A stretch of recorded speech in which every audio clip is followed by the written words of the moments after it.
Hello ladies and gentlemen, and welcome to a Sunday late afternoon early evening episode of Ted's Booze Cellar with me, your most gracious host, Ted. Welcome to the premiere alcohol review show here on YouTube. It is currently just turned 9 minutes to 5 on the 22nd of October of 2023. I hope I'm finding you all in a good state of affairs. If I'm not, then I hope things improve for you very, very promptly. Now, I recently went on a much needed break to Germany, as you will have seen from the last episode of Ted's Booze Cellar, where me and Big Phil reviewed something his dad and mum had got, which was it was the Feederweisse, that was it. And so I got a few other bits and bobs home from Germany, and a couple of those are alcoholic. So you will see a couple of episodes, including this one on Ted's Booze Cellar, of stuff that I have brought back from Germany. Today's episode is going to be on not a German beer though, but a Danish beer. And it's this big boy here. This is Faxe Brewery Denmark, who were established way back in 1901, and this is their Red Erik red beer. Faxe, I think I might have had one of their beers in the past, but I can't remember. But yeah, as you can see, this is quite a big can. This is a litre. It's not super common for like all alcohol, suppositories in Germany to sell big litre-sized cans, but all of the supermarkets pretty much do have at least one brand in a litre-sized can like this one. And so I thought, just for the sheer novelty of it, I've got to get one. And obviously, I do have an old big Paulaner München glass, which obviously it's a bit sacrilegious to put a Danish beer in a German glass, but it's the closest thing I could really find to make sure that this was in as an appropriate container as possible. So first of all, I will say that I do really like the design of the can. The mixture of gold, black and blood red is really nice against each other, and it's obviously got the iconography of old Viking dragon heads that you would expect to see on one of their raiding ships on the front there as well. The design is pretty simple, but still very fluorescent and sort of flowing in its design. So generally speaking, I will give this a 9 out of 10. There's just some little something that's missing.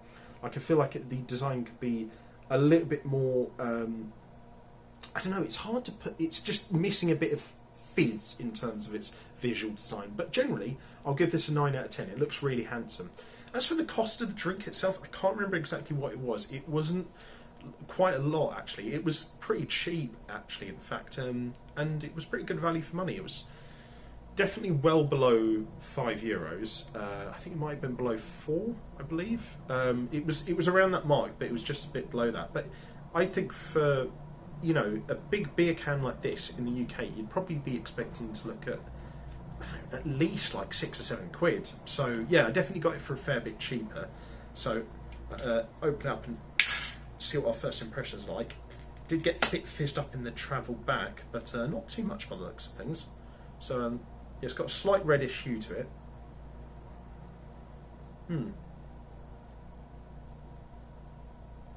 Strangely enough, it just smells like a cross between a really nice malty red ale and Paulaner München, funnily enough. Yeah, it's a nice nose. Nothing really to write home about, but it smells nice enough, so I'll give it a 7 out of 10. It smells fine. Anyway, that's ooh, yeah, that's quite a nice hue, actually. Almost looks like a cross between a dark ale and a red ale, actually. So yeah, I guess they've got that pretty much spot on. Yeah, bear with me a sec, this is going to take a moment.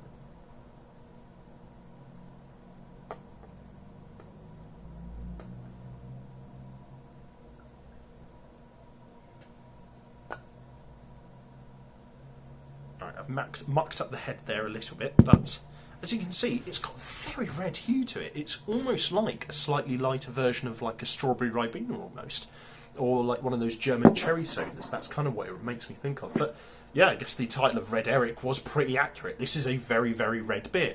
Really nice colour to it, though. I do quite like the look of it. It does actually remind me of a German sparkling cherry juice. So I'll give the look of it, of the drink itself, the colour of the liquid, probably an 8. It looks good. Yeah, I think it looks really nice. Let's have another snifter of it in the glass. Okay, it's a little bit more of a balanced smell in the glass. The different flavours there are sort of standing out a little bit more. That sort of slight sweet aftertang with a little bit of undercurrent of maltiness really stands out in the glass quite nicely. So I think, what was the nose before? It was like a 7, wasn't it? So yeah, I think in the glass it's probably pushing on for an 8 or an 8.25 for the nose. So yeah, again, good stuff. God, this is a big glass. I mean, can. Anyway, but as always, we won't know what this sucker really tastes like until we have our quick palate cleanser. So.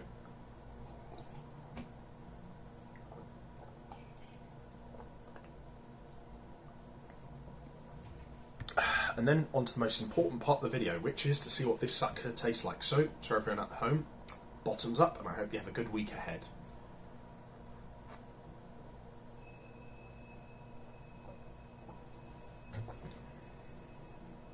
Ooh, that's very smooth, really smooth.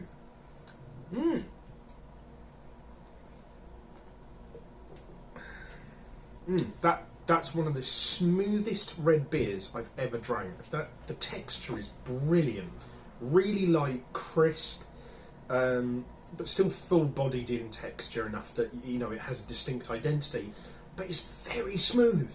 Obviously, a lot of people fear sort of having dark or red beers because they fear that, what with some British ones, it might be quite harsh and heavy. But this is really smooth. For a beer that's 6.5% in alcohol volume, this is very light and sort of very crisp and smooth in texture. Really nice.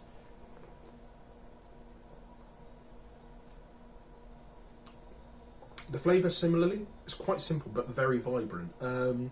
It's got a nice full but sort of like understated body of like the main bit of the flavour.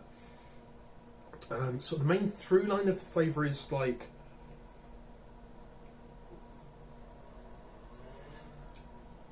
almost tastes like slightly oaky forest fruit, but not like sort of really heavy and autumnal. Just like sort of like very nicely lightly brewed in with like the hops and barleys of the beer.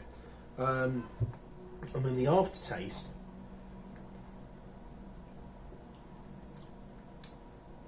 it's like slightly sweet, almost like it kind of tastes like a very subdued cherry or plum juice at the aftertaste, kind of combined with the sort of like beer flavour of the main through line, and this sort of very, very, very faint sort of undercurrent of slight maltiness at the end. I mean, for people who don't like malt flavours, I wouldn't say worry too much, because the maltness is like very minute and it's very much in the aftertaste, and it kind of just more so complements the other flavours in here. The sort of like that wheaty beer flavour throughout the middle, and then like that aftertaste and undercurrent of slight sort of plummy, foresty, oaky sweetness. But generally, yeah, this is a really simple flavour, but it's really, really good.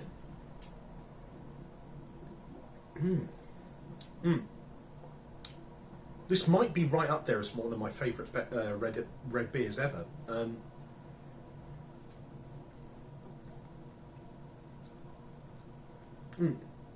There's just a little bit of aspect of the flavour that's a little bit light in some places, and the texture is a bit watery. So I won't give it a 10, but I think it's still... I think a 9. I think this is really, really good. This is probably the best red ale I've ever had, if I'm remembering correctly. I don't think I've ever rated any others 9 or 10 out of 10 in a long while. If I have, then at the very least this is definitely like top 3 red beers that I've ever had. So yeah, this is fantastic stuff. Yeah, if you ever spot this in a supermarket or anywhere where you're travelling, definitely pick this up. This is good stuff. It's not too heavy, not too light.